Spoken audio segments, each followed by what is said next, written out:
రెండవ haiku. Fridge నా మీద అలిగి ఫ్రెండ్స్తో పళ్ళు తెప్పించి నాకు ఇచ్చింది. ఎండకు భయపడి గొడుగెక్కడో ఇంట్లో దాగుడు మూతలాడుతోంది.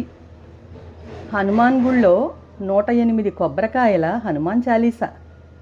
బ్యాంకుకి వెళ్ళే దారిలో గుళ్ళో దొరికిన ప్రసాదంతో తీరిన ఆకలి. సౌందర్యలహరిని సౌందర్యంగా సాధన చేయమనే అమ్మలాంటి గురువుగారి మొట్టికాయలు. రామాయణ పారాయణానికి సంస్కృత అక్షరాలతో కుస్తీ పట్లు. సమ్మర్ హాలిడేస్కి సెలవులు చేతులకి ఖాళీ, మనసుకి పని ఎక్కువ.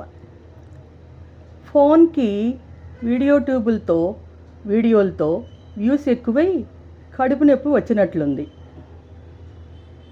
ఎయిర్ కూలర్ ఇంట్లో ఎవరిని రానియక దబాయిస్తుంది బాల వినాయకుళ్ళ గుమ్మంలో ఉండి.